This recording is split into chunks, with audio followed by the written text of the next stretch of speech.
টাকা দরবারে একসময় বাংলাদেশের ফুটবল, হকি আলো ছড়ালেও এখন শুধু ক্রিকেটেরই জয়গান। সরকারের যথাযথ নজরদারি আর প্রয়োজনীয় বরাদ্দ না থাকায় জৌলুস হারিয়েছে অন্য খেলাগুলো। নিয়মিত টুর্নামেন্ট না হওয়া, প্রশিক্ষণের অভাব আর জীবিকার নিশ্চয়তা না থাকায় উঠে আসছে না ভালো খেলোয়াড়। এই জন্য ক্রীড়া উন্নয়নে বাজেট বাড়ানোর দাবি জানিয়েছেন ক্রীড়া সংগঠকরা। আব্দুল আলিমকে সঙ্গে নিয়ে আরো জানাচ্ছেন মাহমুদ রনি। শেষ হতে চলল 2014-15 অর্থ বছর। এ সময় বিশ্ব ক্রিকেটে উল্লেখযোগ্য অর্জন থাকলেও সেভাবে সাফল্য আসেনি অন্য খেলাগুলোই। জৌলুস ফিরে পেতে নানা উদ্যোগ থাকলেও বড় সফলতা নেই ফুটবল ও হকিতে। সম্ভাবনা থাকলেও আশানুরূপ আলো ছড়াতে পারছে না shooting, handball, karate, golf, kabaddi ও কুস্তির মতো খেলাগুলোতে। আর রীতিমতো ঢুকছে সাঁতার ও অ্যাথলেটিক্স। যুব ক্রীড়া মন্ত্রণালয়ের জন্য 2013-14 অর্থ বছরে প্রস্তাবিত বাজেট থেকে 86 কোটি টাকা বাড়িয়ে চলতি বাজেটে সর্বমোট 795 কোটি টাকা বরাদ্দ দেওয়া হয়। কিন্তু এ বরাদ্দ গেল অর্থ বছরের সংশোধিত বরাদ্দের চেয়ে 35,37,37,000 টাকা কম। এর মধ্যে ক্রীড়া উন্নয়ন পরিষদের জন্য 69 কোটি 20 লাখ এবং বিকেএসপির জন্য 4 কোটি 59 লাখ টাকা বরাদ্দ রাখা হয়।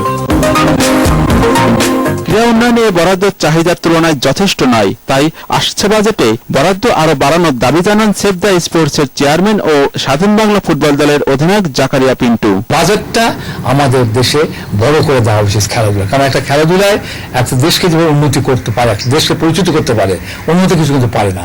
এবং বিভিন্ন খাতে দেওয়া হচ্ছে কোটি কোটি টাকা, 1000 কোটি, 2000, 5000, 10 কোটি, 1000 কোটি টাকা দিচ্ছে। কিন্তু আমাদের যে খেলাধুলার যে ক্ষেত্রে সেটা আমাদের মানে খুব অল্প আমি মনে করি।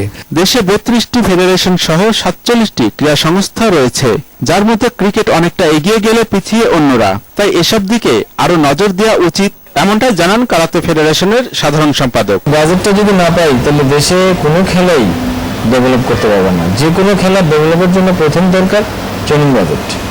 এটার উপরে মানে আমাদের সরকারের একটু মনোযোগ দেওয়া উচিত। শুধু মেডেল গেল পাইলাম না, বিদেশে গেলে আর আসলো পদক আসলো না, পদক আসার জন্য যা যা দরকার সেই জিনিসটা খোঁজ নেওয়া দরকার।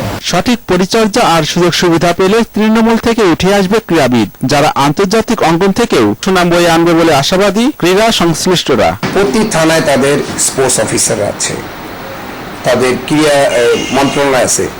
তারা এইগুলি যেন তারা করে ওই এলাকার মানে অর্গানাইজাররা কেন্দ্রীয়ভাবে ফেডারেশনের সহায়তা নিয়ে সরকারের সেইভাবে ব্যবস্থা নেওয়া উচিত এবং সেভাবে বাজেটও বাড়ানো উচিত। গভর্নমেন্টের একটু সাবসিডি দেওয়া উচিত। গভর্নমেন্ট সব জায়গায় সাবসিডি দিচ্ছে, কিন্তু আমরা স্পোর্টসটাকে আমরা কেন সাবসিডি দেবো না? এবং ক্লাবগুলো কিন্তু এখন নিচু প্রায় সব ক্লাবগুলো এখন টাকার অভাবে তারা কিন্তু করতেছে, মানে তারা ভালো টিম করতে পারছে না। সরকারের প্রয়োজনীয় সহায়তা পেলে আবারও প্রাণ চাঞ্চল্যে ভরে উঠবে বাংলাদেশের ক্রীড়াঙ্গন, এমনটা জানান এই ক্রীড়া সংগঠকরা। মাহমুদ রানী, মোহনা সংবাদ। আসছে বাজেট নিয়ে